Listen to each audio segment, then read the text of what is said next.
Hello, and be welcome to the world of darkness. Long ago was it that the sin of Cain spawned the cursed horror that stalks the street at night in search of living blood. The Kindred have long been a secret influence through all ages of human history, plotting against one another in a never-ending jihad. Their immortal progeny are among us to this day, hidden from the eyes of humanity by an elaborate masquerade. As Edmund is in his office, in his company building, outside some of the lockmen go about doing some menial paperwork, and a couple of accountants look over some trades and numbers. Edmund is preoccupied with the meat of the work, as well as allotting money where it needs to go for the interests of the clan. That, of course, being off the books.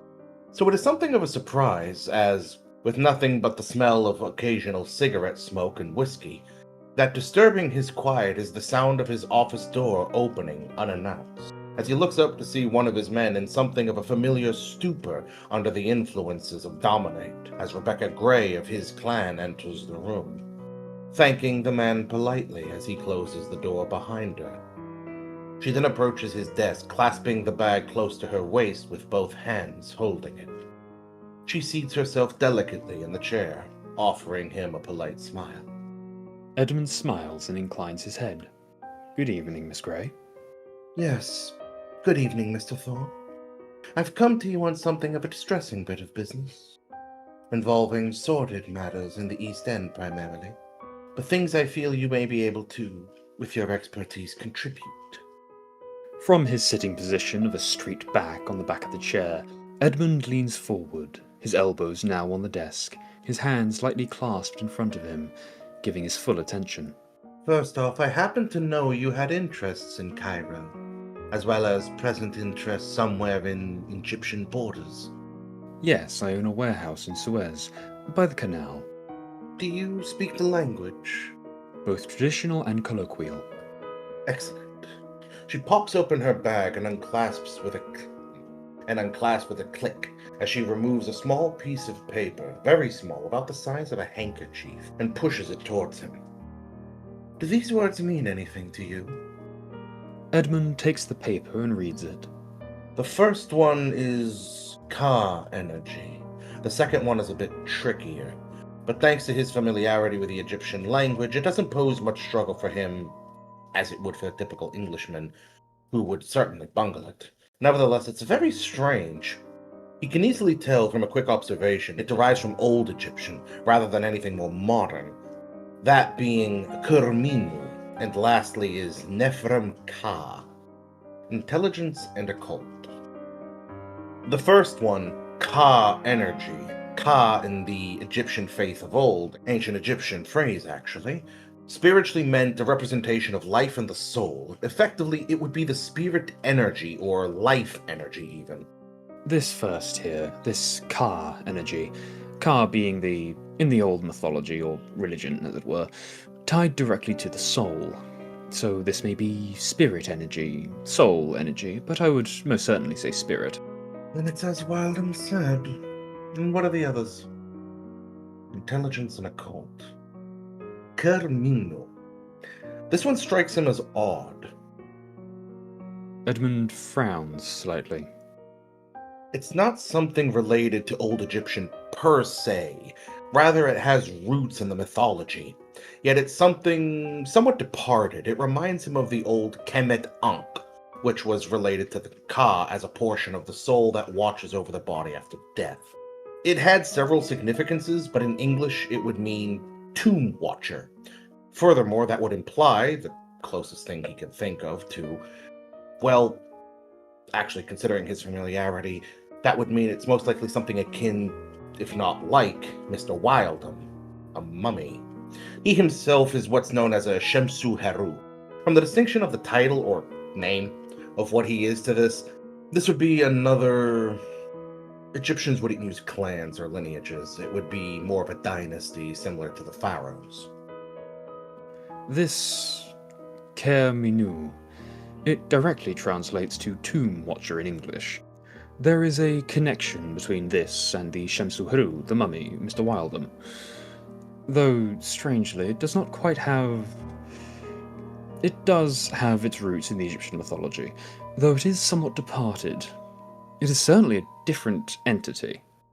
Egyptians would probably use something along the lines of dynasty, akin to that of the pharaohs. Shemsu-Heru, by the naming convention, he can tell they're probably different dynasties of the same race, like Kindred have clans. Shemsu-Heru, Kerminu, these would be different dynasties. Although somewhat similar to Mr. Wildham, himself being of the Shemsu-Heru, the Kerminu, as we have our clans, mummies have their dynasties, almost like the pharaohs of Egypt, the Kerminu being a different dynasty. This seems to drive her into deep thought.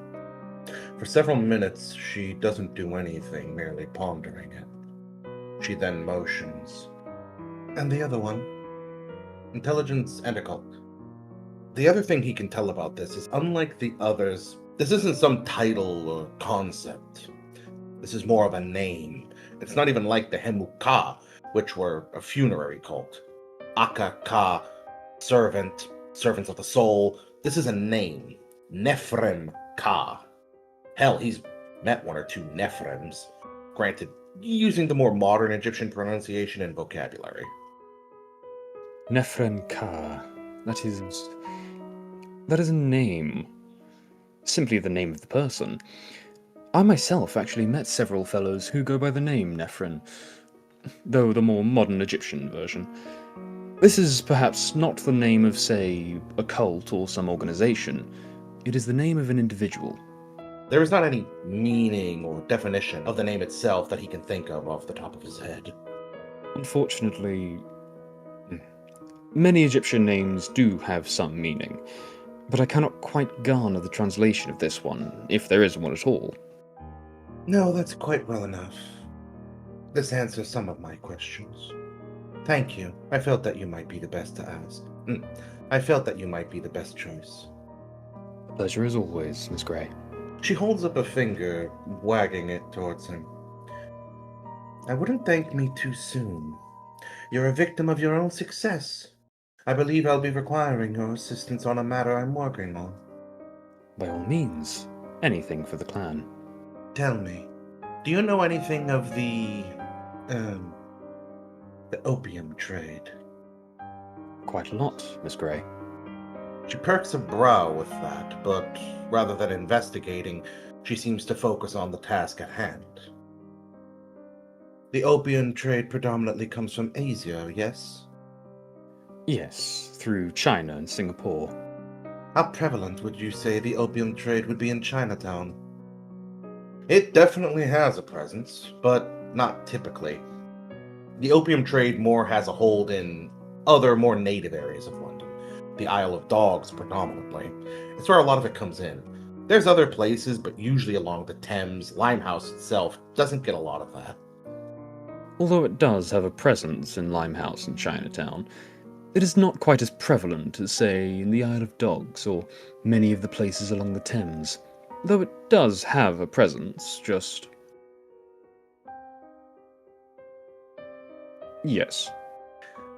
As a businessman and a shipper, if you had large quantities of product which you needed to travel about London, especially to supply many of the... She pauses momentarily. Fronts which you happen to operate, would you do this by rail? I believe one could do so by rail, though, given London's extensive canal network and the import of this opium coming from the Thames itself, I believe canals would be a better option. Using the rails, you would certainly be able to ship more product much more quickly. Although, there may be the chance for such product to be intercepted or less well managed. That's as I thought. There was much interest from the many kindred of London in the rail companies, as well as the security of the rail stations and the trains themselves. Seemed too great a risk. Although, to the more daring entrepreneur, this risk could be enticing in its rewards. What if it was only to supply Whitechapel? Some of southern London along the Thames, without even getting as far as Covent Garden or Trafalgar Square. Actually, more precisely, if the only routes you had were about, let's say, a dozen stops between Whitechapel and Leicester Square, would you bother with such an endeavor? Do you mean in the sense of avoiding risks or maximizing one's own profit? A little of both, I would imagine.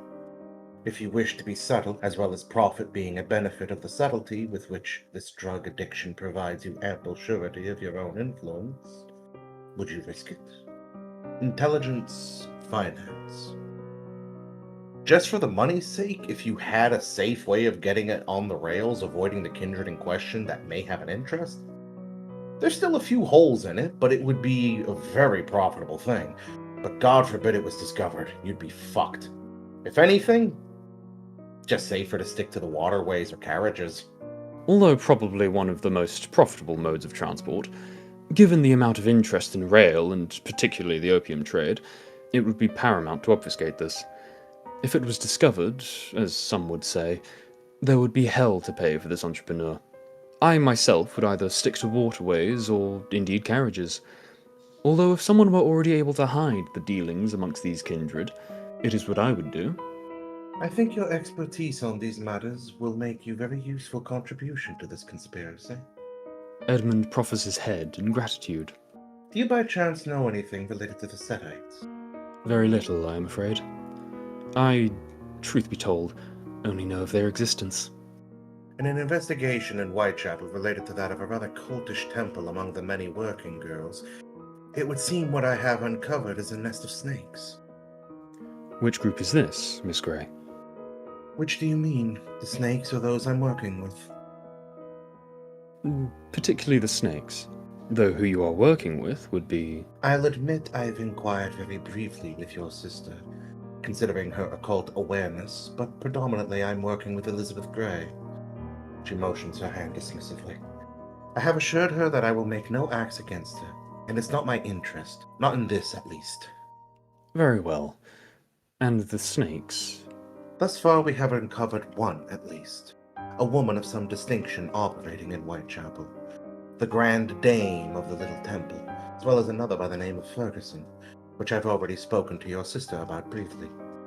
Don't worry, I won't be doing anything to interfere with your business. Whom has precedence among the Egyptian Freemasonry?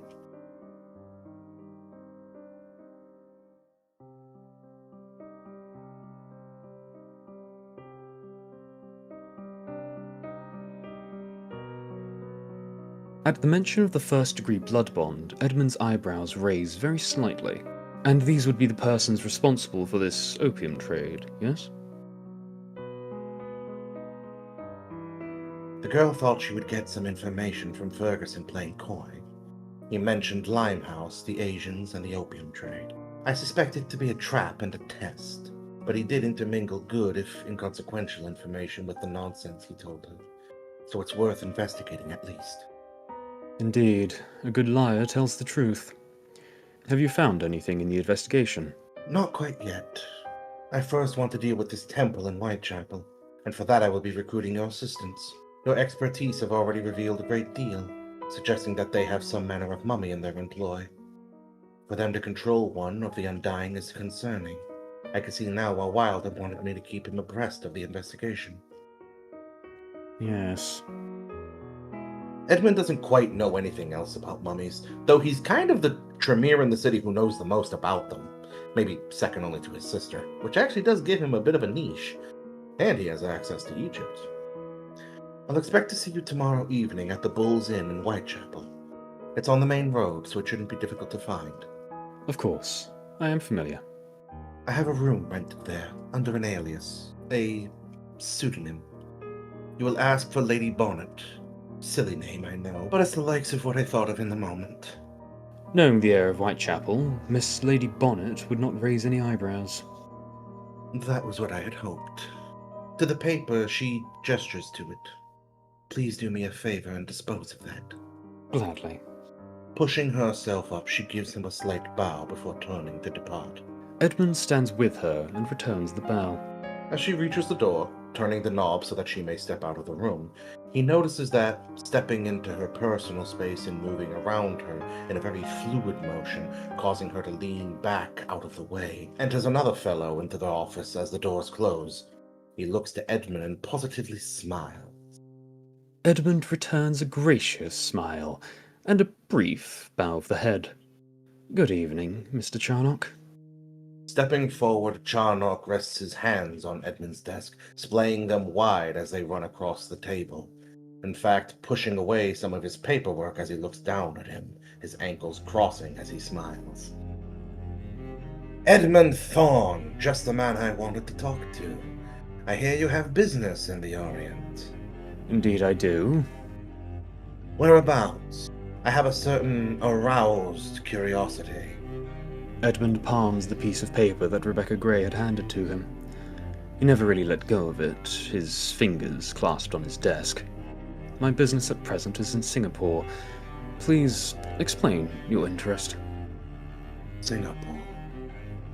What do you know of Singapore?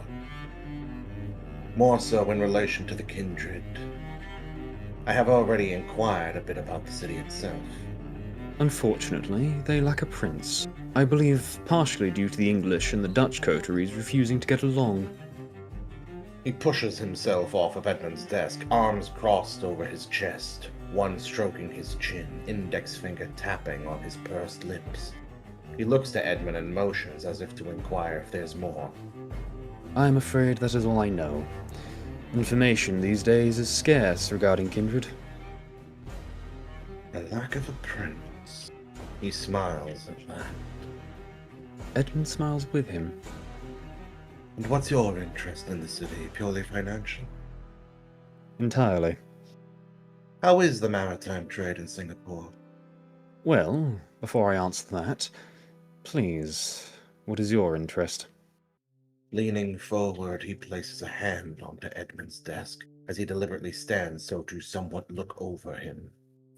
Precisely that. It's my interest. So please do us both a favor. Don't inquire about it. I'll let you know damned well what I want you to know. And if I happen to like what I hear, I might cut you in on it. Singapore has definitely distinguished itself as rapidly growing and one of the foremost port colonies of the Empire in Southeast Asia. Well, Singapore has certainly made a name for itself among the states of the Empire. It is one of the foremost growing ports. He goes back to tapping his lips. Similarly to Hong Kong, then. He nods his head, bobbing it side to side.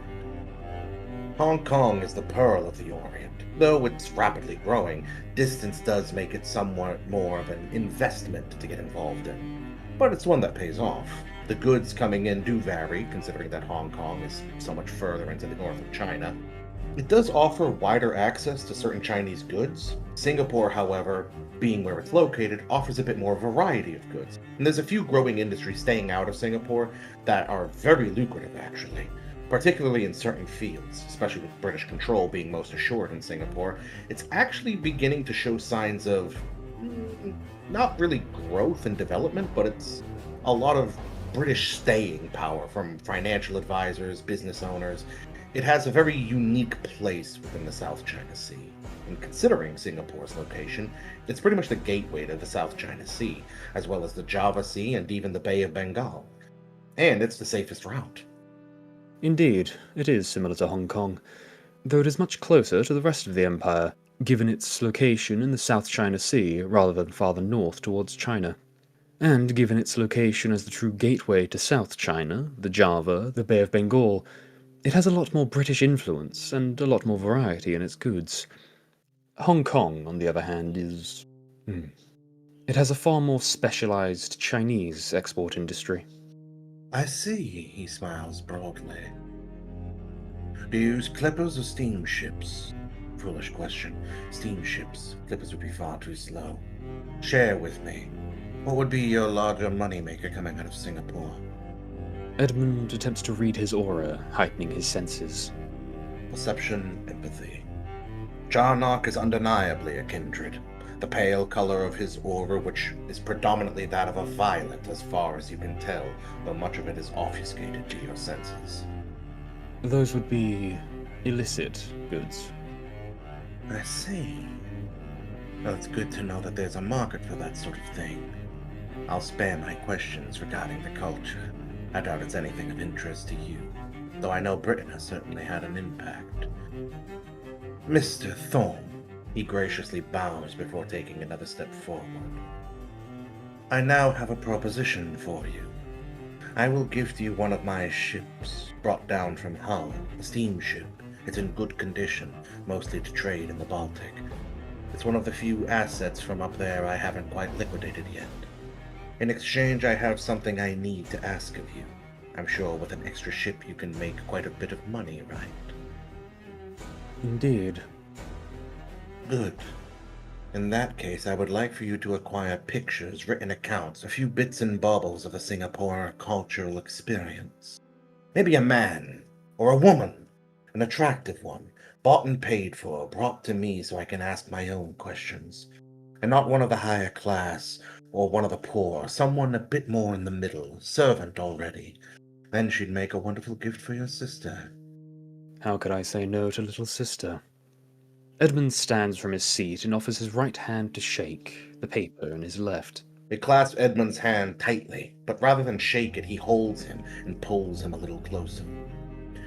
Which member of your clan is it that your sister is bound to?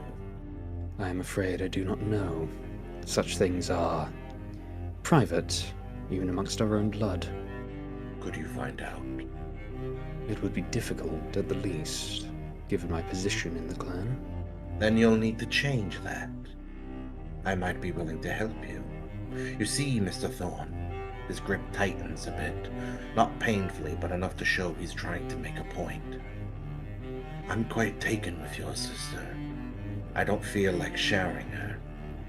And if she would do me the honor when I eventually take my departure from London, I'll be taking her with me, wherever it is I choose to go. I don't want your clan saying no to me. I won't care if they say no, but if she's bloodbound to one of the bastards. Do you see my problem? I do indeed. But do you intend to marry my sister, Mr. Charnock? He lets go of Edmund's hand, throwing it up in the air. Heavens, no! A blight on marriage. It kills all love it touches. I've had enough bad experience with it already. I'd rather not repeat it. He drops himself into one of Edmund's seats, his legs hanging off one of the arms of the chair. He splays a hand over his face.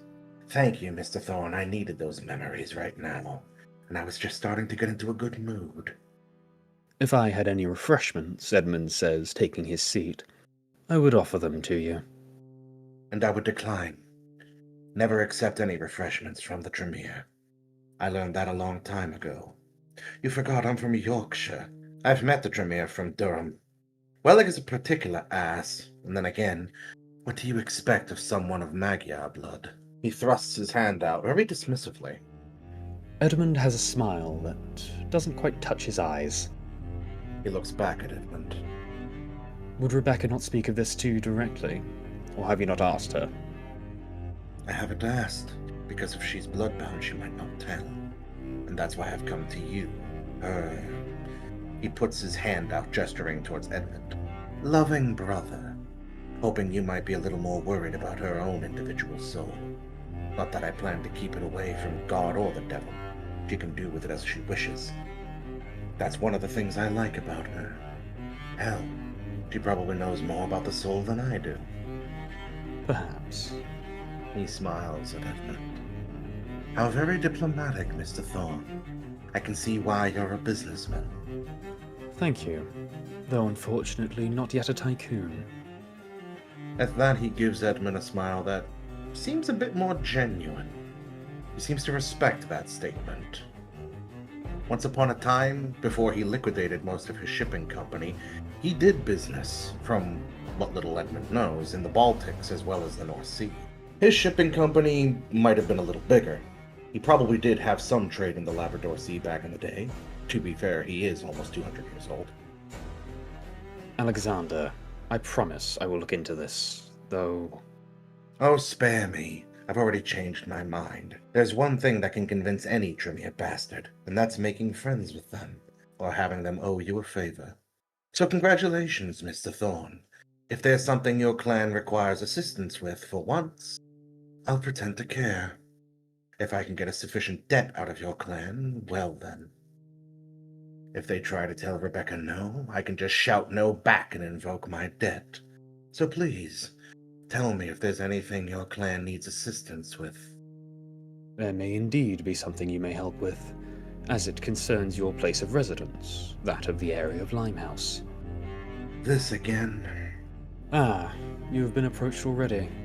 Yes, by a Malkavian. He waves his hand dismissively. I'll help, but I'll be speaking to whichever Tremere is involved in this that's higher than you. Funnily enough, she is the culmination of both of these ladies' names, Miss Rebecca Gray. That one that just stepped out as I came in. I should have known. Indeed.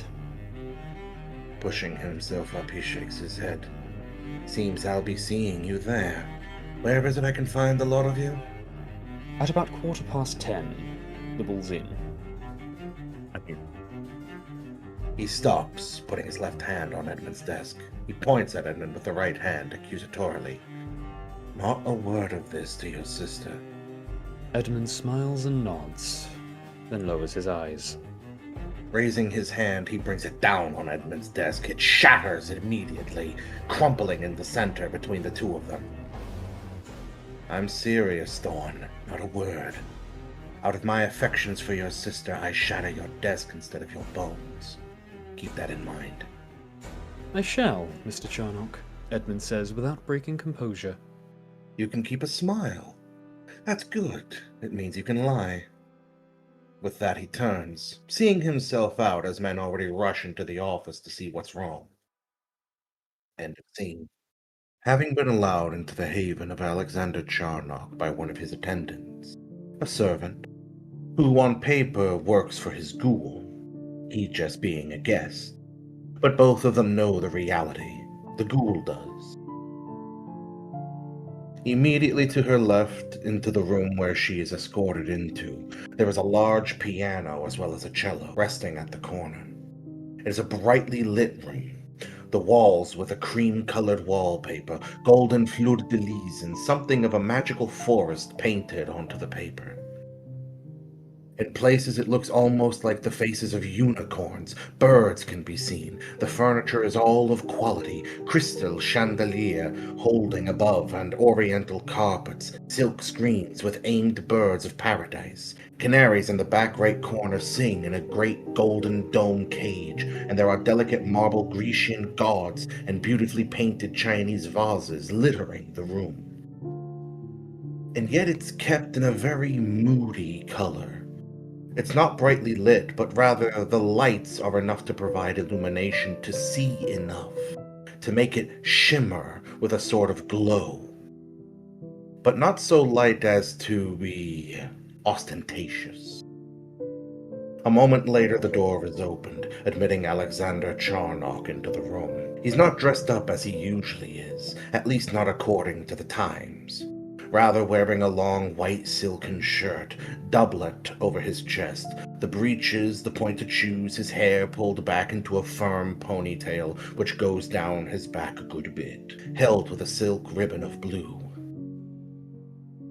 The door is closed behind him, without his turning. He merely moves his hand behind his back.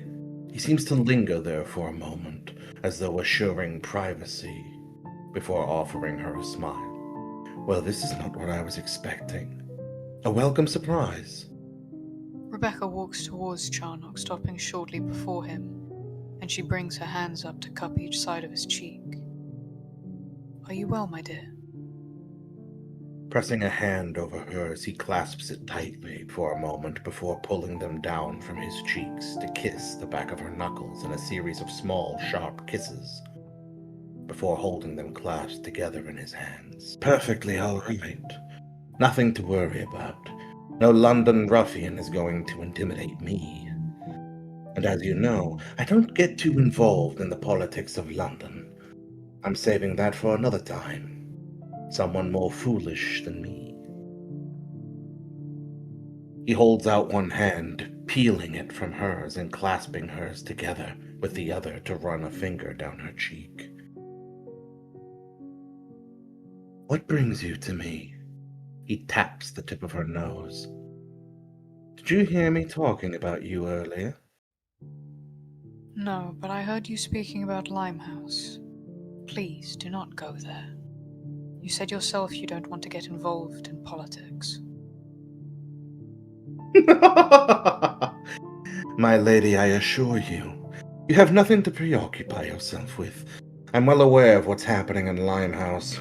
I've had Malkavians and Tremere pestering me about it, and I, to be honest with you, couldn't give as much concern as there is hair on a man's bottom about their problems. But I have been troubled. He looks down to the floor at her side as though in thought. Rebecca, reaching up, nudges his chin to look back at her. What troubles you, my love? Dropping the hand, touching her face at his side, the other moves to clasp the back of her head as he presses his forehead against hers, very much in the way that a child seeks comfort from a mother. "There is something I need to talk to you about, and a dire request I have of you. But I feel, though, to explain this, there are things I need you to understand." Pulling away from her, he pulls away entirely, stepping back even, and he walks around her to sit at the bench of the piano. Turning only so much as to face her, his arm resting over the closed tray of the piano keys. "I want you to understand that of my mortal life, I've said precious little to anyone, if anything, as far as I can remember. Since a good while even before my embrace, I think my sire was the last to know anything of me before my embrace. If you haven't the care to hear it, then I'll spare you the details, and I'll get on to the important things. But this is something I feel we should do, so you can understand me. I think that's only right." Amidst the room there is a large sofa and a couple of chairs. Most of them face deeper into the room, their backs to the windows, probably because Charnock doesn't feel like employing the blush of life every time he wants to sit down, in case someone is looking. They are, however, relatively near to the piano.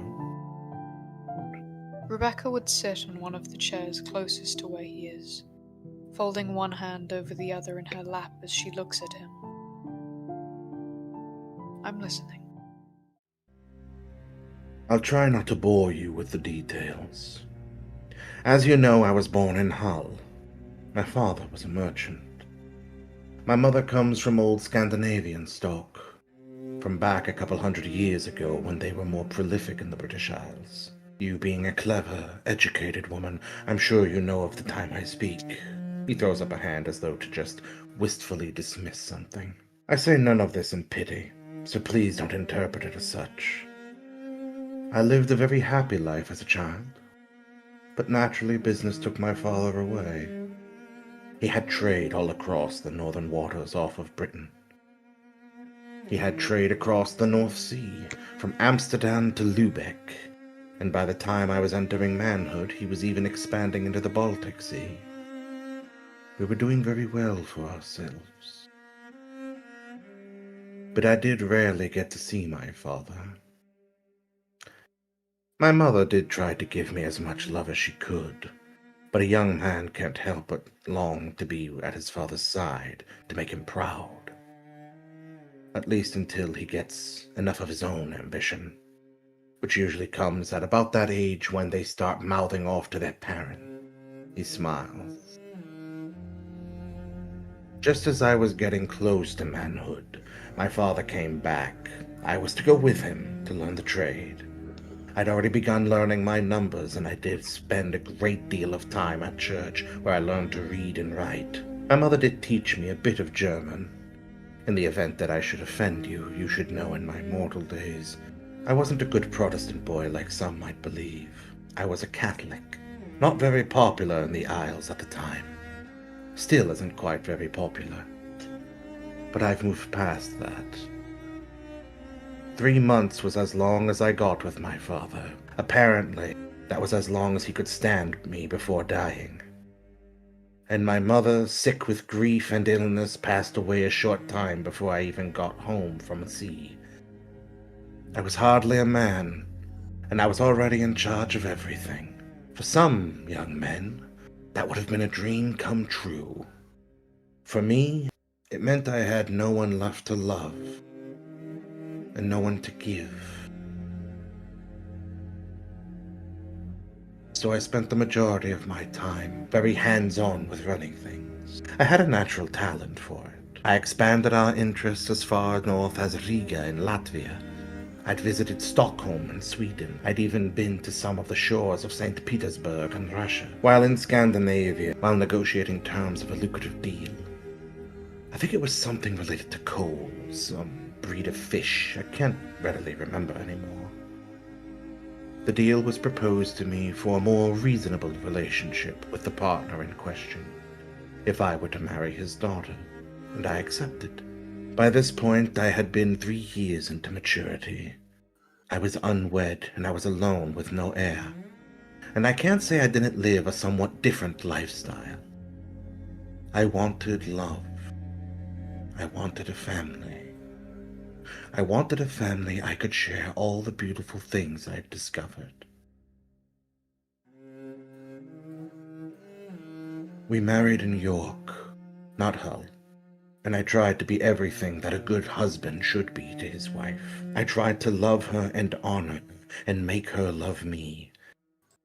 But I don't seem to have ever been successful in that regard. She was faithful to me, that I know. And she certainly tolerated me. But there was a coolness to her touch, a reserved resignation, showing her the beauty of a monastery, music, art, giving her affection, giving her love. Nothing could change her mind. So I admit, while I was out handling business, I was perhaps happier there than I was in my own home. And I did take lovers while abroad. At times I would feel shameful for it. At times I justified my action, saying that I just wanted a loving touch. You can really think of me as you wish for that. I've made peace with it. When I found out she had a lover, I didn't say a thing. At times I even facilitated her secret rendezvous so that she could see him. I think part of me just wanted her to be happy. And I felt guilty for the times I had taken lovers. After all, if I had done it, why wouldn't she? It's not as though we love each other. At that point, I think we were both just pretending to be wed. I was acquainted with some of the gentry of the area around Kingston-on-Hull, even as far as York and Middlesbrough, even Newcastle-on-Tyne, and I was acquainted with a great many people abroad as well. Some of them powerful men, some of them powerful young women, whom I had shared their bed. My wife had been in dour sorts for a while, and I could see she was getting ready, making silent preparations to run away. Again, I made no effort to stop her. Silently, I think without even her suspecting I was any the wiser, I made it as easy as possible for her to leave. And after the affair was sorted, if anyone asked me where she was, I said she had died in childbirth. You never would have guessed that was the case, though. I smiled as much as ever, still attended all manner of little parties and get-togethers, had the occasional duel. I was quite proficient at it, actually. Rarely to the death. I'm not so barbaric as that, but occasionally, if the offense was great enough, even to the death. It wasn't as common a practice as it is today, but it was still practiced. If you're aware of the history of the time, you'll know the king was not very popular. In fact, even I wasn't a supporter of his, despite his leniency and encouragement of the Catholic Church. Well, I may have had relations among the gentry and other people of interest whom disliked him, and whom the likes of democracy and more lucrative trade were not in favor of an absolute monarch. Though I admit, these nights, I think I'd actually support him a great deal more, if not for the fact he was in the pockets of the Ventru. and that was merely them consolidating their power. I think it was these efforts that attracted my sire, though she says it was my artistic nature. She was refreshing, she was hypnotic, seductive, everything a toreador should be, really. Many nights I would spend hours talking to her, walking the halls of the house, sometimes the boats, exchanging stories.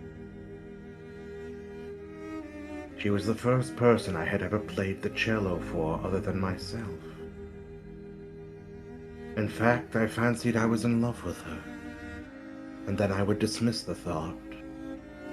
Not out of fear of love, not out of bitterness of what had happened between me and my spouse. That was ancient history. Though I do hope she found happiness somewhere, wherever she went.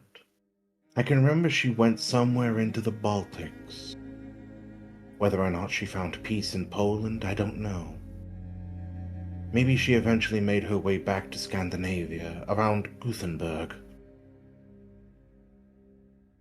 My sire had been entertained by me, and little did I know I was becoming very much under her sway as she employed me. And even without the blood bond, I did quite well, weakening the grip of the Ventrue hold, especially in expanding toreador influence within the trade, and providing means of communication with toreador abroad. At this, I was apparently unwittingly quite good. Add on to this, I had a keen mind for finance and diplomacy. More than anything, my skills with my tongue were difficult to match. In fact, on meeting some toreador, quite often at the time, I apparently charmed quite a few of them. It's not hard, really. People can be very easy to read, and it's very easy to gather what kind of personality you're talking to and how to best leave them gobsmacked. Besides, I've never been ashamed of who I am. So what if I walked like a rooster? Hear me crow? Well, as you know, civil war was happening. And because I wasn't bloodbound, I intended to join it for no other reason than I think I wanted to die. I had nothing really holding me to life. And I thought at the moment the best thing would be to see if there was something more captivating in the afterlife. My invitation was very open. It could have been a thief, it could have been a soldier. I was willing to let anyone take their chance. And in the very first battle I was in, even though I struck down a dozen men before I was struck, someone answered my call. And I lay there bleeding. Sure, I was going to die. I felt the probing, like a voice calling to me from heaven, searching for me. And I reached out to that voice wordlessly, because my throat and chest were so gnashed. And my sire found me. Furious and chastising, she drew me into her lap. And when I awoke the next night, I'm the remarkable bastard you see now. At least that's what she called me. I was anything but a bastard, with the Treaty of Durham approaching. Now speaking of things on a more immortal sense, I embraced the miracle of which I have been given. I never felt any horror at what I was. I realized very quickly that even as a man I lived as something of a vampire. Lies, deceptions, gilded tongues, and clever tricks. This is something I'd always been used to. Politics? I'd played politics. Subtle influences? Well, you can't be a merchant of any renown if you can't be subtle about it in places. Especially if you have rivals. I was never able to really finish off that bastard. You wouldn't know it, but I was competing with one of the bastards there in Hull. Son of a bitch is lucky I went to war with a wish to die, because if I had come back I would have finally done him in. Lord knows I had sabotaged enough of his ship's relationship and a few other of his enterprises so I could assert myself as the supreme merchant of Hull. And I had big plans for that too. Such is the way. I moved out of Hull after a while and went to Leeds instead. My sire by then, with the Treaty of Durham, wishing to escape the wrath of not just Mithras, though primarily, but also the treaty's impositions, fled to America. It's one of the reasons I'll never go. The other is mostly because in my eyes America is just the most superficial part of so many of Western Europe's great nations. The only thing they've added on to it is a bad attitude because they've had to compete with every animal and predator there, as well as the worst climates I've ever heard of. It's no wonder they're so grumpy, and why they can't enjoy good tea. I think throwing it in the harbor was a bit excessive. I would have kept it and sold it. Now that would have been an insult to make the king buy back his own fucking tea. I've said this to someone else before, but I'm a slave to my ambition, to my obsessions and my designs. I want something for myself. Ambition is not something I'm afraid of. In fact, I'm all too aware of how ambitious I am. I will be a prince or die trying. It's one of the reasons I can no longer stand or stomach the British Isles. I feel smothered here. I feel like a bird whose wings are being clasped to his chest so he cannot fly. That is why I seek skies where I can unfurl my feathers. The reason I tell you all this is so you can get an idea as to the man I was and the man I am. There is a hell of a lot more about me that I haven't said. But I wanted you to at least understand all of this so you can understand why I want to ask you to come with me when I leave for Singapore. And you'll understand why there aren't many things I'll hesitate to do to ensure you'll come. Pushing himself up from where the piano is, he stares at her very fixedly, his hands clasped behind his back. You know, the reason why I was in the streets of the cemetery when we met is I had been walking around London for a while, and I hadn't found anyone to talk to, and I was dreadfully bored. And I had stood at the great facade of the cathedral as it rose like a dark mass opposite the street. The doors were open now. I could see the soft flickering light within. It was a Saturday evening, still quite early, and people were going to confession. Candles burned in the chandeliers at the far end of the nave. The altar loomed over the shadow, laden white flowers. It's an old place. Before I quite realized it, as I am one to follow every whim I have, I walked up to the stone steps and crossed the porch, passing through the open doors without fear. The first time I had ever walked into a cathedral after my embrace, I had longed for something to happen, for the stones to tremble as I entered the shadowy foyer, or to see the distant tabernacle on the altar tremble. Instead, there was nothing. No blaze of lights, no candles smothering, no burning, no tremble, nothing which might destroy the church. By this point, the night we met, there was no fear on me for sight of the altar or the sound of the panlingua. If anything, I felt a strange longing in the church. And there was a woman who stepped out of confession, past a long line of those who waited. A man who should have stepped up next did not move. In my eyes, sensitive even in my distracted state, noted this, and I turned to see him. He was staring at me. Quickly I turned my back to him and heard him enter the confessional. The door shut. I walked up the aisle of the church, and then, more from exhaustion of the mind than any conviction, I went into an empty pew and sat down. I genuflected from old habit. My mind seemed as muddled and tormented as any human as I closed my eyes for a moment, trying to banish all thought. All around me in the gloom I could hear whispers of prayer, the tiny click of rosary beads, the soft sigh of a woman knelt now at the 12th station. Rising from the sea of wooden pews came the scent of rats, a rat moving somewhere near the altar, a rat in the great wood-carved side of the Virgin Mary. The gold candlesticks shimmered. Rich white chrysanthemums bent suddenly on the stems, droplets glistening, shrouded petals falling. From the altar and the side altars, from the statues of the virgins, Christs, and saints, I stared at the statues and became obsessed suddenly, completely, with the lifeless profiles, the staring eyes, the empty hands, the frozen folds. My body convulsed with such violence that I found myself bracing a hand on the pew before me. And I was in a cemetery of dead forms. a funeral effigy with stone angels, and I looked up and saw myself in the most palpable vision, ascending the altar steps, opening the tiny sacrosanct tabernacle, reaching with monstrous hands for the consecrated consortium and the taking the body of Christ, and stowing its white wafers all over the carpet, and walking then on the sacred wafers, walking up and down before the altar, giving Holy Communion to dust. I rose up now in the pew, and stood there staring at this vision. I knew full well the meaning of it. In my vision the cathedral crumbled, the saints listed and fell, the rats ate the holy tabernacle and nested on the sills.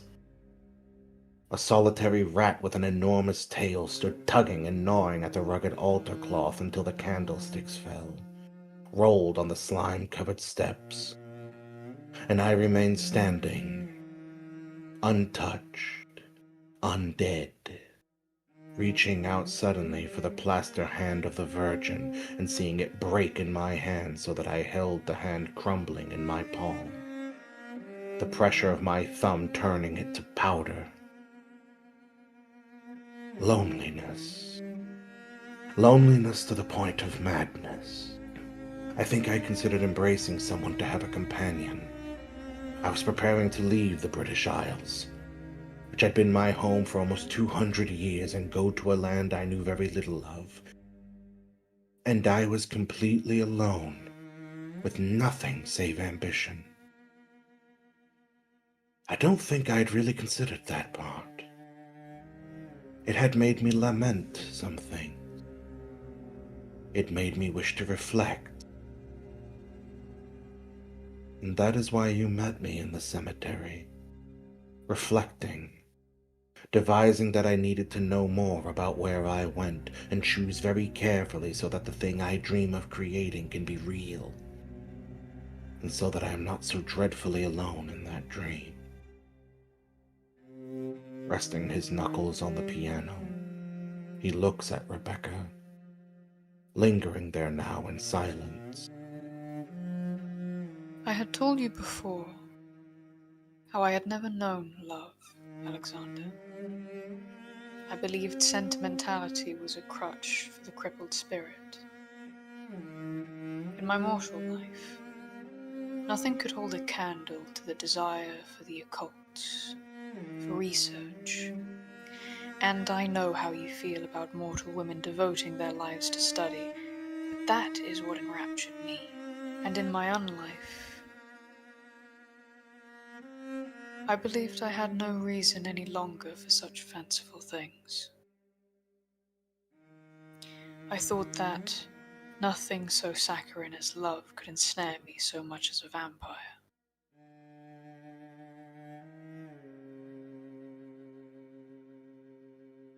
And yet now I find that I look upon a man who I can bare my heart and very soul to.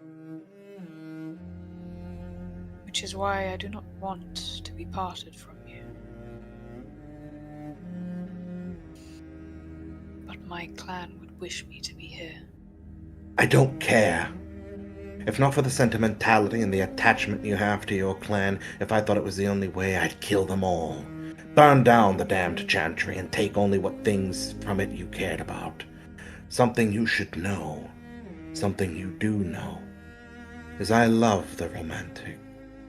I'm obsessed with them, and I firmly believe anything done should only be done if done with love. Because you see, great music is produced by people who love great music. Great art is made by people who love great art. And great cities are built by those who love great cities, and great money is made by those with a love for getting the upper hand. And especially in love. The reason I've told you everything I have about me is so that you understand if I ever do something, anything, know that I do it with and for love. The love of you, the love of my dream, the love of my vision, in which you are now included. If you can understand that, if you can accept that about me, then I am happy. If not, Genuinely, I don't know what I will do. I understand that. But if I am to go with you, and I do wish to go with you, I would rather do so with the blessing of my clan. They are my people. They are occultists, academics, scholars, and researchers all, just as I am. And I rely... Charnock throws up his hand. I perfectly predicted that. He smiles broadly. I don't think anyone, not even your brother, knows you as intimately as I do. Because while he has familiar love, mine is obsessive. Even if it comes from a dead heart. I know how you wish to depart, and I know now that you wish to go with me, you will work to do so. And that makes me happy. It delights me. It excites me. He struts one long leg towards her, taking a magnificent pose like a peacock. And for that, I could practically smile from ear to ear, like the devil just having secured Faust's soul. Rather than be cheated, and I will do everything I can to help. From what little I've already heard of Singapore, I positively love it. And I love the idea, the very name, Singapore. I quite like the name. I think I'll let the city keep it, and oh, I want to build such a beautiful city there, where romance never need die. And as for any competition, well, separate chaff from the wheat, sweetheart. But you'll be at my side, and I look forward to the thrillful dance of the politics. And I know you have no mind for that nonsense. Don't worry about that. There is something I do know about Singapore, something that was told to me, not by your brother, and not specifically of Singapore, but I do know that in the East, this was told to me by Dita, the Ravnos, that there is a breed of creatures there, though I do not know much about them. They are called the Atsuratizaya, strange oriental vampires. I look forward to meeting one. I want to see what kind of exotic creatures they are. And maybe how their societies flourish, much like we have the Camarilla. Though I'm sure it'll be hard for them to accept being second best. After all, we are the ones making their country beautiful. But I do like what I've heard of the culture. He rolls his wrist, moving on. But I'm happy that you'll be coming with me, and that's why I want you to have faith in me, and know that anything I do for love, and not just for my ambition, but also for us. You know, you could very well leave it to me to handle it. There are a number of things I'm working towards, and if I'm successful, and if I successfully petition to my clan, I'm sure I could go with their backing with you. Perhaps. Speaking of, if that is the case, then there are preparations to be made. And I also want to go out on the town, visit a few of the cafes and pubs. Give me a moment to get dressed and we'll go together. If there's someone that piques your fancy, let me know. End of scene. To set the scene. A short amount of time after Father Thomas had left, with his hand absentee from his body and the blood cleaned from the floors, there comes a knocking at the door, a faint knock, with the brass hinge striking the knocker. With the servants out, Rebecca is left to attend the door herself, where she comes face to face with Peter Harker, her newest ghoul and servant.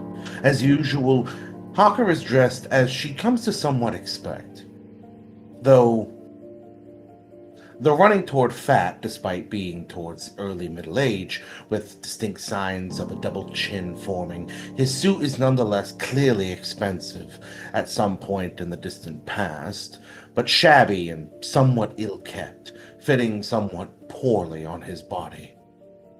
She already knows he gives minimal time to his appearance, and his puffy brown eyes show that he has spent a great deal of time very recently reading by gaslight. He's quite pale, clearly not getting enough sun. In his hand he carries with him a leather case, which no doubt has some manner of baubles inside of it that he felt necessary to bring. As she brings him inside of the house, The door closes behind him. Allowed inside, he is led to the sitting room, which, especially having recently attended her nephew, would be quite brightly lit. Setting down his bag and seating himself, he thanks Rebecca quietly before reclining into his chair, very quickly bringing up his elbows onto his knees, his hands clasping together as he offers her a polite smile. "Thank you for your invitation. I had been hoping we would talk again soon." Rebecca gives a polite smile.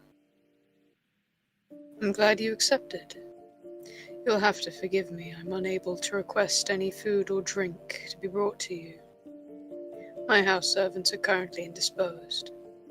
"It's of no trouble. I've come here preferring conversation rather than any refreshments. For that I can get plenty back at the chapter house, or on the way."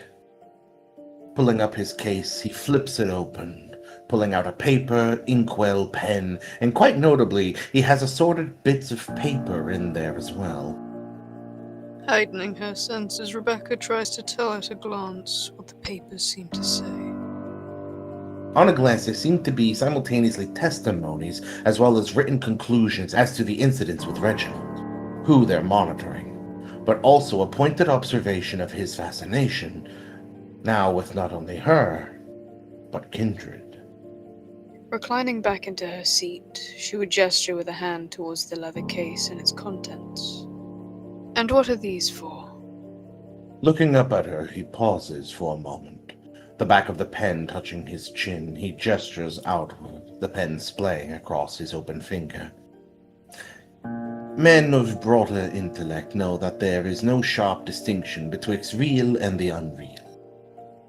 Gesturing to Rebecca, he says, "I was hoping you might indulge me in some queries, and then I might consult my previous self-assertion." At that, Rebecca would lean forward slightly. "That first night that we met in Whitechapel, I heard you speaking with Mr. Harris, I believe, and speculated that my kind seemed to be the type to value privacy. So I must ask, have you told anyone about me? And do you plan to show any of this to anyone in your order?" "If I was to be quite honest, I'd like to invite you to the chapter house. Many of the Arcanum would be thrilled in order to speak with a vampire, as myth would go." So there are many others among your order who believe as you do, in the existence of immortal nocturnal creatures.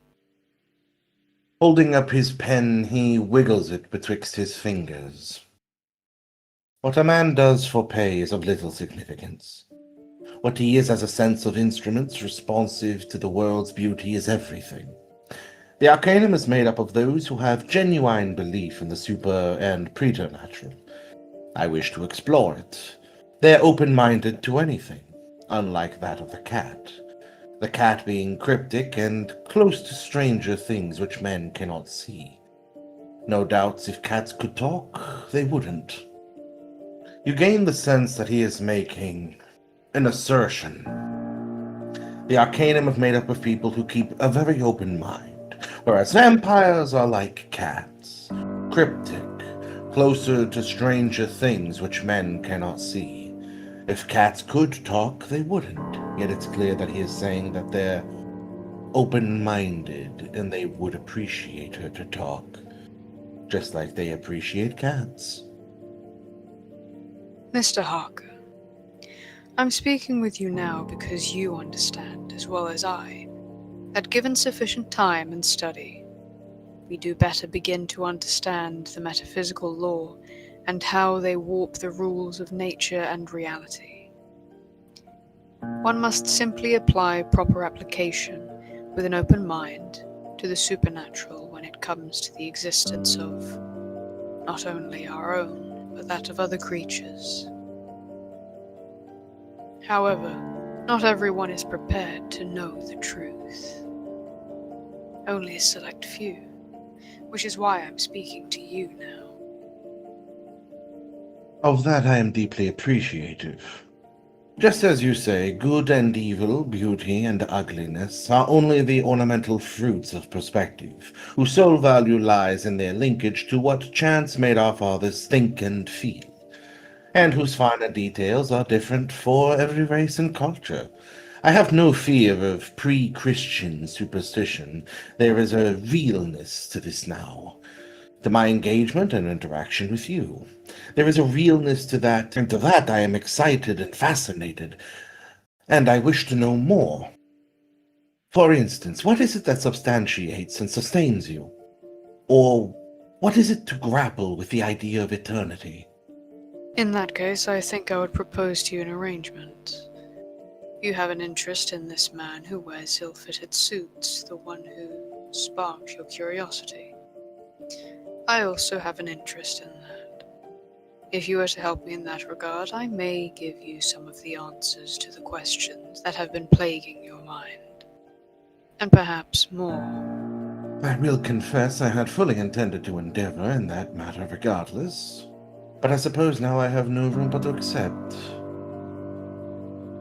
From last we spoke, has any more been learned on the matter in that regard? Very little at present. There hasn't been another reported attack, as it were. Though I have inquired a bit more deeply and looked into old mythology, finding that a great deal of mythology related to kindred tends to stem from that of the Middle to Eastern Europe, particularly with fanciful tales sprouting from the likes of which are the Carpathians, and to a degree somewhat beyond, but every culture seems to tackle it in a slightly different fashion. Even to the streaks of Italy or the coasts of North Africa, understanding is important. I have found that if I were to truly wish to interact with this, which I do, I might begin my research in central London, possibly the British Museum, or perhaps somewhere in Mayfair. I may suggest specific locations that you may be able to find him at. However, at least for the moment, I do not wish you to approach the man. Then that would seem to be a very poor trade. I only wish to ask him some inquiries. There is something else that I'm seeking to gain from him, which is why I would ask only for you to look into him, observe him, as well as his surroundings, and that with which he interacts with. Do this for me, and I will answer your questions. Your kind seem to exhibit very curious socio-political stances, it would seem. Rebecca would give a slight smile. Such things exist with mortals and only becomes more complicated with eternity. Although it's not particularly what I have interest in. Otherwise I wouldn't be all the way here in Highgate. Would that mean that your kind exist in a pseudo-society, though I would guess not a fraternal? This does seem to be more in line with a theory proposed by the co-founder Holmcroft, who had proposed that there is much more to this world of shadows beyond the understanding of mortal man. It is why we of the Arcanum have also seen to the recruitment of psychics and other persons who have exhibited limited supernatural powers. Correct me if I'm wrong, but as I understand it, the Arcanum is somewhat of a fledgling order. You're quite right. Originally a part of the Hermetic Order, we detached ourselves as we felt the Hermetic Order frankly no longer lived up to what it was promised to be. We founded it in 1885, Benjamin Holmcroft and myself being the founders. Holmcroft more strongly believed the Hermetic Order of the Rising Day to be charlatans, though myself, I was more interested in the occultism rather than their busybody. They were more a society of scholars who would study the supernatural with only occasional genuineness, whereas we have opened our doors to more than just scholars, though we have no intentions of any active role in such a thing. Rather, we have created a syllabus, code of conduct for the Arcanum, though there has been talk of revision. Revision? Are people not pleased with the syllabus? There may be more to add in addition. Part of the discussion currently is whether or not that we should act as anything other than observers. I firmly stand that the Arcanum is not meant to evaluate the morality of the supernatural simply in light of the fact of existence. Nor do I believe that any action against the supernatural based on a predetermined system of ethics should ever be adhered to. We should exist strictly to learn and study. And where does the co-founder, Holmescroft, stand on that?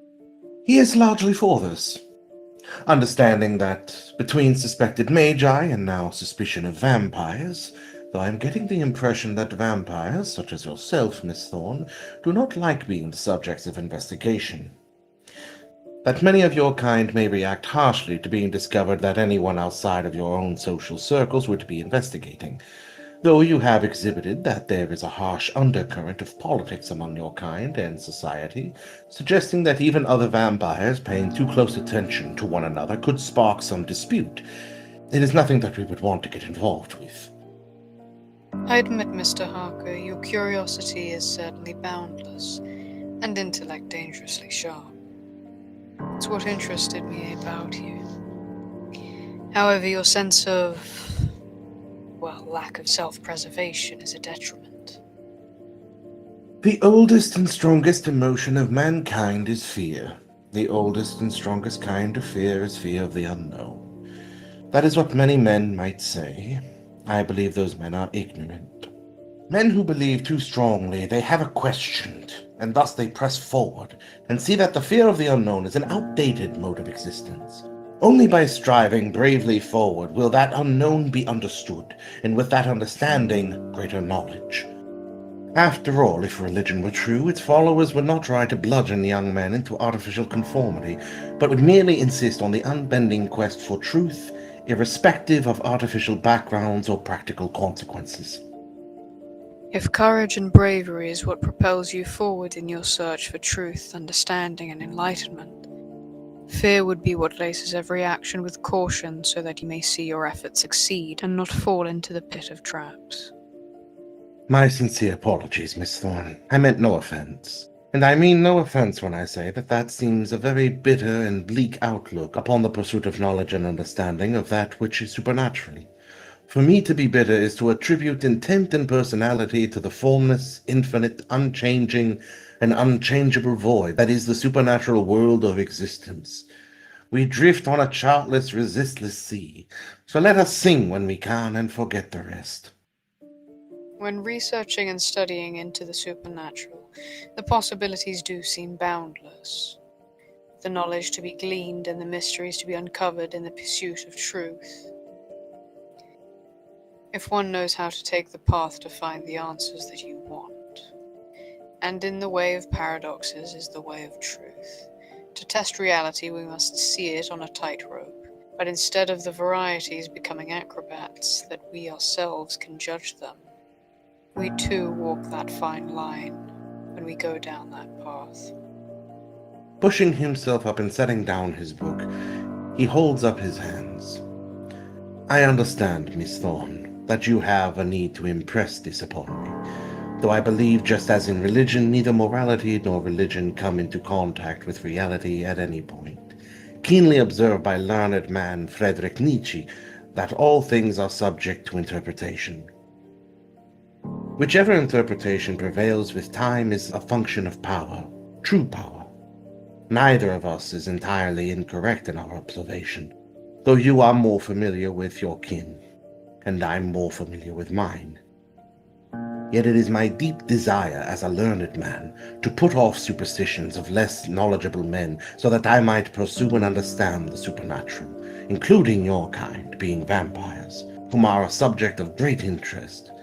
In truth, since our meeting, I have hardly been able to go a single night without thinking of you intently, and noting down every observation and every thought. I have even been determined that on that night where we met at the inn, a short distance from this house, that I developed a very keen obsession with you, Miss Thorne, one that I believe to be supernatural by nature, though I have not yet discerned entirely the way in which it has come about. I do not reject it, for I have no reason to fear it, just as a man does not know how to describe noise unless it is through poetry or madness. Neither does one know of a thing until they have learned it, studied it, experienced it, if that is what it need be. Otherwise, it is attempting to describe color without merely stating the name of that color. Rebecca gives a smile. I'm deeply curious, Mr. Harker, how your perceptions may shift in time. If I may be so bold, Miss Thorne, I believe that the part of your urgency in impressing fear upon me as to the supernatural, and especially your own kind, is because I am fearless, and therefore am powerful, and that is something that your kind find disconcerting. In a manner of speaking, though perhaps not in a way that you might think. Then that is something I will have to learn. Just as I have said that I am keenly aware that, in the words of the novel The Modern Prometheus, I am aware there is something at work in my soul which I do not understand, but that inspires in me no horror. For unlike the falsely portrayed learned man in a novel meant to entertain masses, I am a rational man of learning. So I ask, might we explore that and leave this posh of fear and conspiracy at the door? I am deeply flattered to be in your company, and I would like to enjoy that time to learn you better. Rebecca gives a gesture of the hand back to his seat. In that case, Mr. Harker, please do retake your seat. And also, as you do so, there is a box on the table next to you. Please bring it with you. Of course. He gathers the box into his hand and pulls it upward, as he also gathers his other things to return to his seat. He offers it to Rebecca first, as she requested it, though when he does offer it to her, he gets the impression of looking it over, pulling it back to examine, his thumb running over the top. Rebecca leans forward, placing a gloved hand on the box, and not saying anything, but looking to him as though to say, "May I?" and requesting he let it go. He allows her to clasp it, but holds on to it a moment longer to get her attention, and then allows her to take it without resisting. There is something peculiar about that box. May I know what it is? Inside it is the answer to what it is that is at work inside your soul. And I suspect that it is not something you will tell me for the time being. Another mystery. It does make me recall some of the members of the Arcanum, those who are possessed with limited to supernatural gifts. Some matter of vehicle for their supernatural power. He brings a hand to stroke his chin. Curious. He then glances to the nearest window and mutters, "Are you aware, Miss Thorne, that Highgate has a significant reputation as a place where the dead wander?" And did you know that among those buried there happens to be, I believe, an Irish nationalist that was actually buried there on accident, rather than the police officer that was meant to be there instead? In fact, the grave even has the wrong name. Yes, I am aware of that. There is also a spirit there who is quite old, bordering on ancient by comparison to many of the others buried there.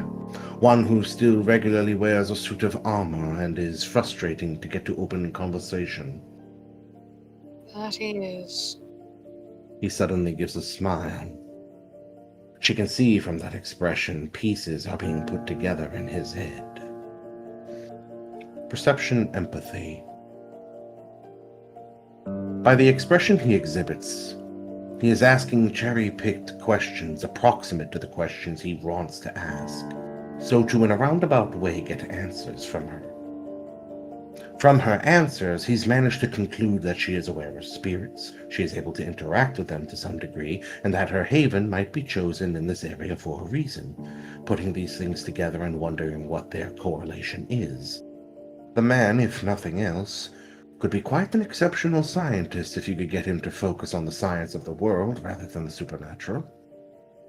I should be deeply curious to have a proper conversation with you, Mr. Harker, after you finish your business with the man in ill-fitted suits. I would even allow you to open that box. She taps the lid. Would it be rude of me to ask what his name might be, and where it is I might find him? As clearly you are familiar with who this gentleman is. She offers a polite smile. His name is Reginald Moore. You will have most luck finding him at either John Straw's Castle or Speaker's Corner. She gets the distinct impression that pieces are coming together in that illusionary puzzle within his head as he considers what she's told him. Though very little, he seems to glean something from it, as though from the expression on his face, something seems to make sense and satisfy him. And Mr. Harker, Yes? not a word of me to the Arcanum. Miss Thorne, may I ask a question? I assure you that I will respect your wishes, but I do have a question, if I might. She gives a nod. Are you gifted with magic by any degree? Some manner of sorcery? That is a question that I will answer after. I suppose I will acquiesce. Again, it's clear that things are making sense. The wheels of his head just aren't seeming to slow down at all. How vexing.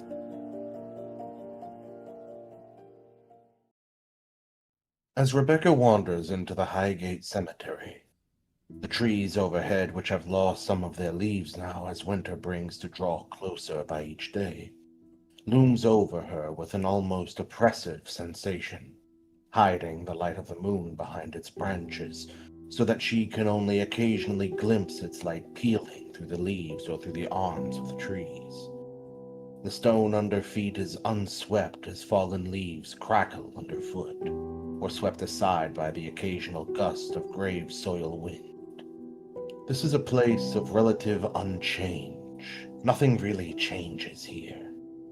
It is a place of stasis. Only the addition of another cadaver ever adds to this place. For the rest of it, it stands as her, immortal, and as her, the Highgate Cemetery is not a natural place.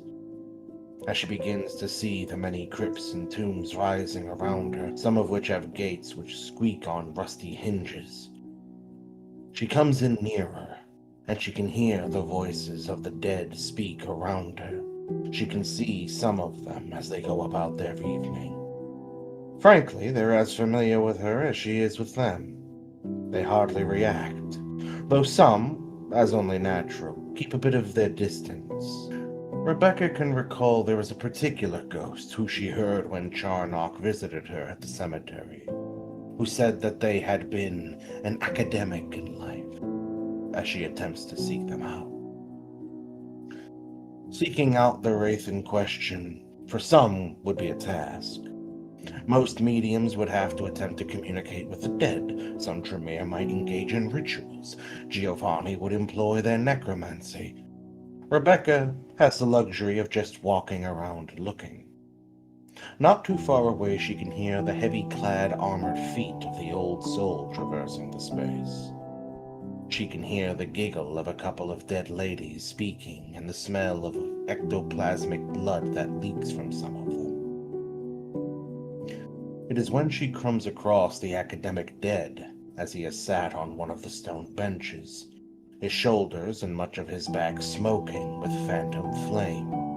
In fact, at points it looks as though she can see through his right cheek, and even see the skull on parts of his face, before it vanishes, as are the phantom flames burning. In his hands he's examining a newspaper, left behind by someone recently, no doubt. After all, hopping through the cemetery is not for the faint of heart, but it's one of the quickest ways to get through Highgate. To any mortal being, it would appear as though it were levitating. This kind of rumor that is seen would often be quickly dismissed. But you have heard that some of the ghosts of Highgate, if ever someone is reading, will perch over that person's shoulder, clustering around them to read. As she can imagine, gods forbid she sees them, would be a little unnerving. No doubt this man is one of them, bringing with him the smell of burning flesh. The stone bench is large enough that it could easily sit perhaps 2 adults and a child, or, if nothing else, be spacious enough for 2 adults to sit comfortably, even if one of them were particularly a fat bastard. Rebecca would go as she is strolling through the cemetery, stop and sit at the bench beside the ghost. Good evening. I hope you don't mind the company. He seems to ignore her at first. It is only after a moment that he looks up and then drops the newspaper. It catches the wind as it flies off rather quickly, to which he mutters, "Oh, bother." I don't suppose you have the chance to read the newspaper often. Quite so. People don't bring newspapers in here very often.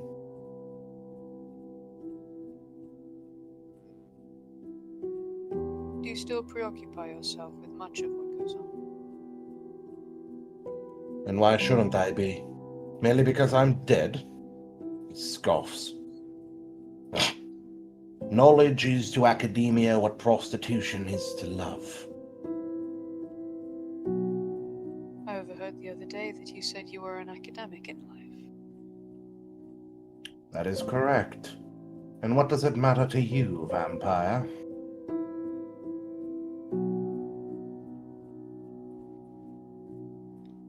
Well, as an academic yourself, I'm sure you can understand a researcher's desire to better understand the facets of reality which transcend the mundane.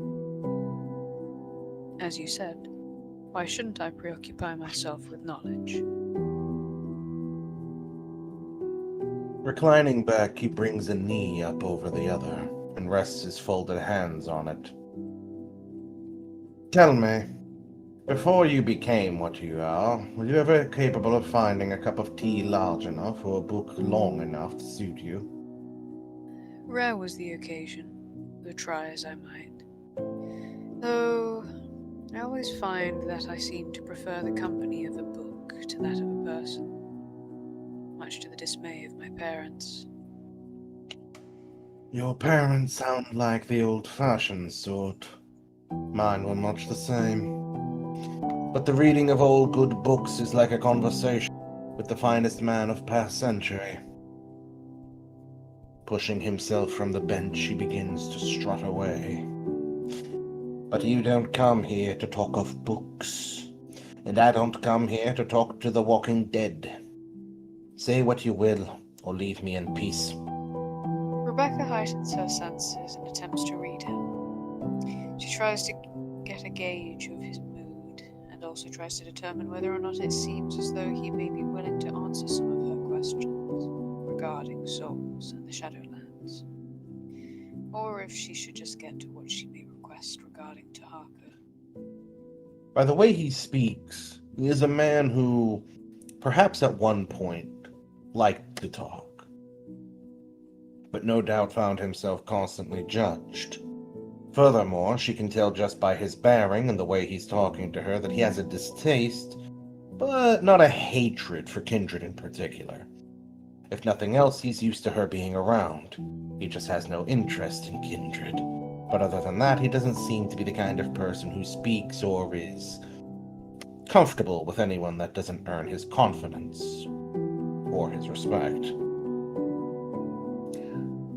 In short, he strikes her as the kind of person who became somewhat standoffish, because probably he was the kind of guy who really liked to talk, hence him waxing on philosophically, and yet was probably shot down enough he became very reserved. Nobody likes listening to smart people talk. Just because they're smart doesn't mean they're fun or nice to listen to.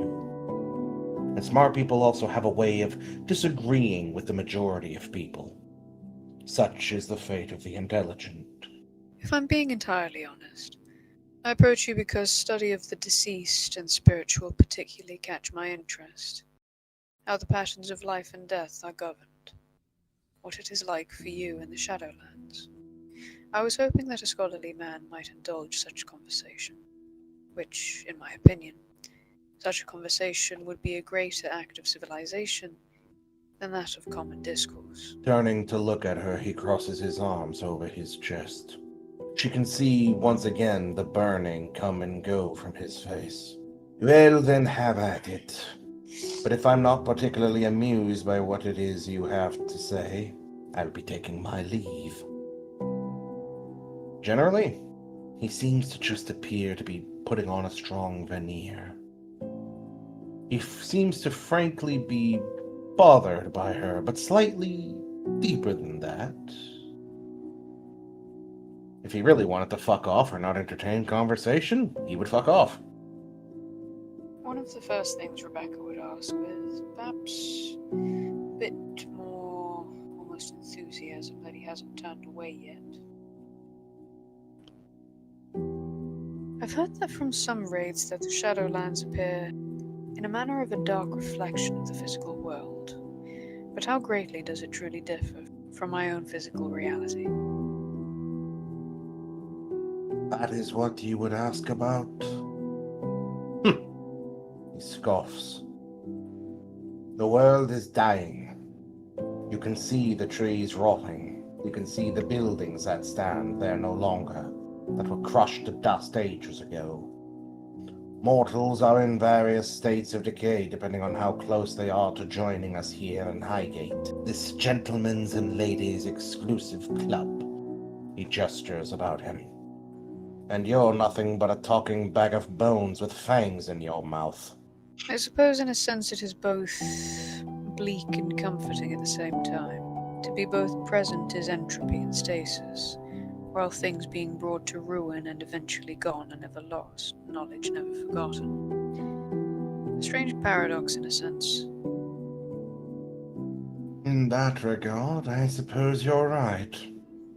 Strange. I'd never considered to think of it in such a way. But I suppose that is the benefit from yet being tangibly among the living. Though tangibly, I know that always I am an outsider among those who are still men.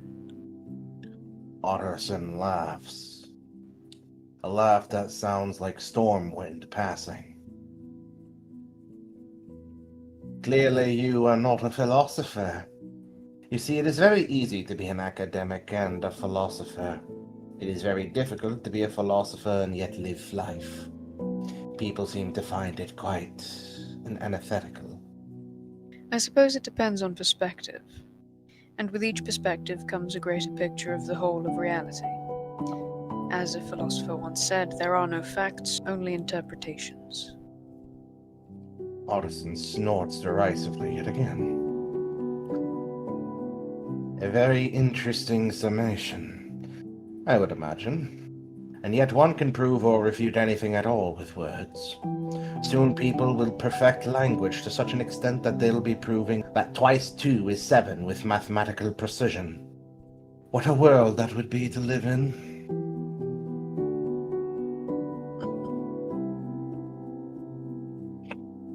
But it would seem that you, at least, do read.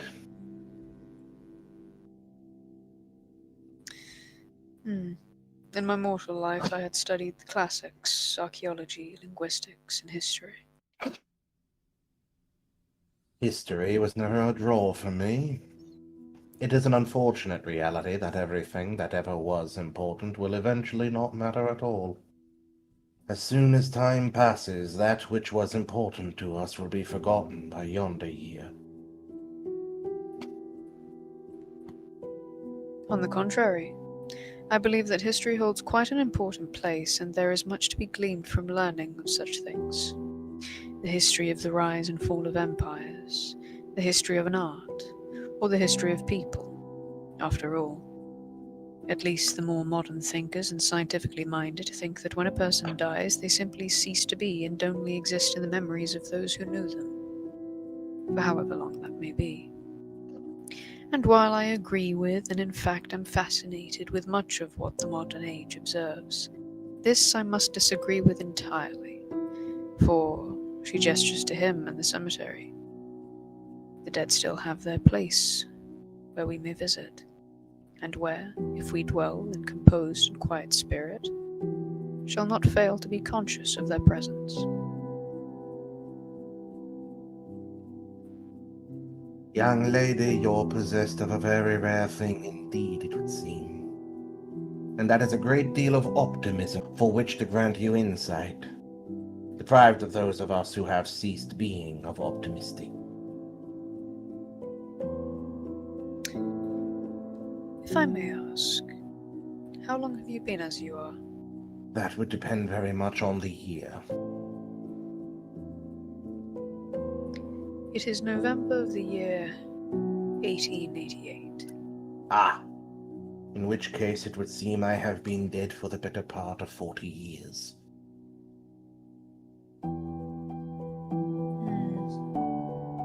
I don't suppose you have much to indicate the passage of time. No, not really. Eventually, everything just becomes a blur. I can hardly imagine what it will be when I reach such a state as those of us here that have been at it for the better part of centuries. I sometimes wonder that myself. Is there not much interaction with the likes of the deceased? Not something which you do to preoccupy yourself with? I would suppose there is plenty for those who would seek political ambition, or have unfinished business they would seek done. For my part, neither hold a great deal of appeal. Pardon, I do not mean to rhyme. What is it that you do find appealing? I saw earlier that you seemed relatively free to be able to interact with the Skinlands. I read when I can.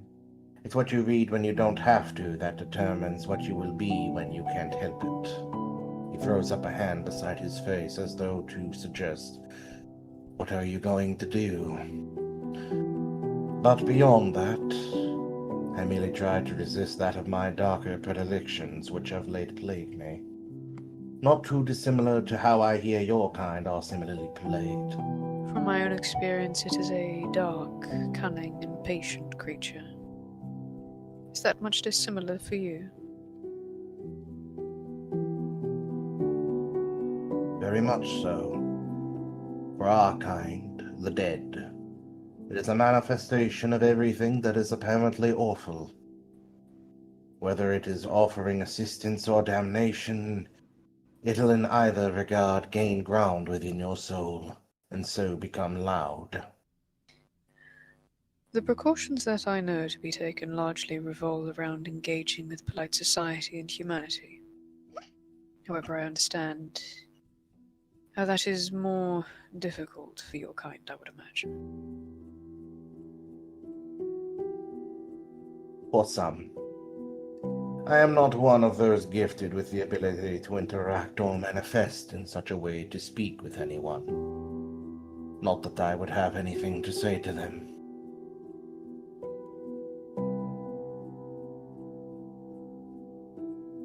In that case, what manner of things would you do to prevent this darker side from getting a hold of your soul?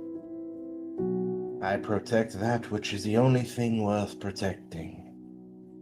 Precious memory. And that which is important. I don't bother with not speaking truth. You already know what it is. Rebecca nods.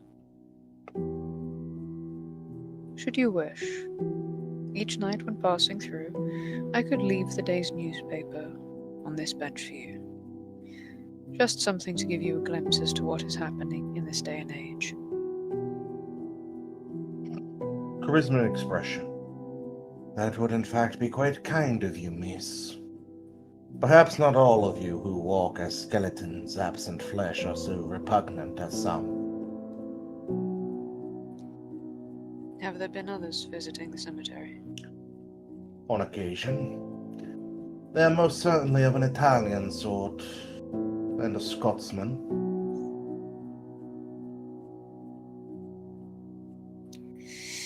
I take it they have not left the best impression. Not on myself or others. You seem to be the most tolerated of your kind to come here, and that is saying a lot. If they've been causing trouble for the denizens of the cemetery, perhaps I could look into it. Perhaps another time. Rebecca nods.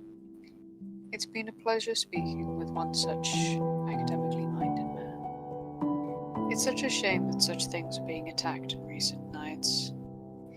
As it is, I've heard there have been a series of attacks being perpetrated on a number of students, lecturers, and some publishers of ideological pamphlets.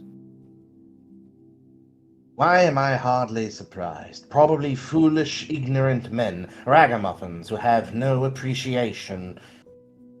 He seems to stop himself before he says too much. Clearly, he doesn't think much of the average man. Perhaps simply afraid that if they had an open mind, they might actually learn something. Yes, it is a shame and waste of perfectly critical minds.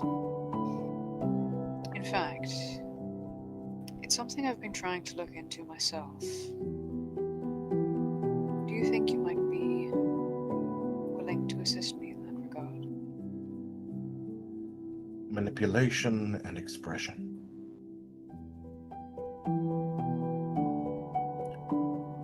I suppose it would only be for the best. I would be quite the hypocrite if I was to say no at this point. Very well. Tell me what it is you know.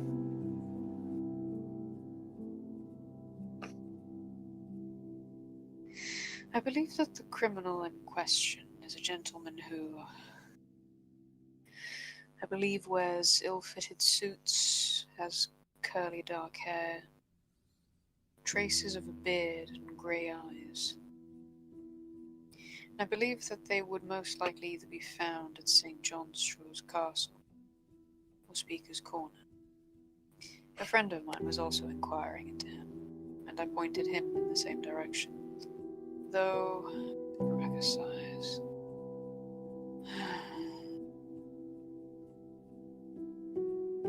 I fear for him sometimes. So perhaps, if it's not too much to ask, you might follow and watch over him. Yes, I suppose as much. If your friend seems to be wishing to enter himself into peril, then I'll see what I may do.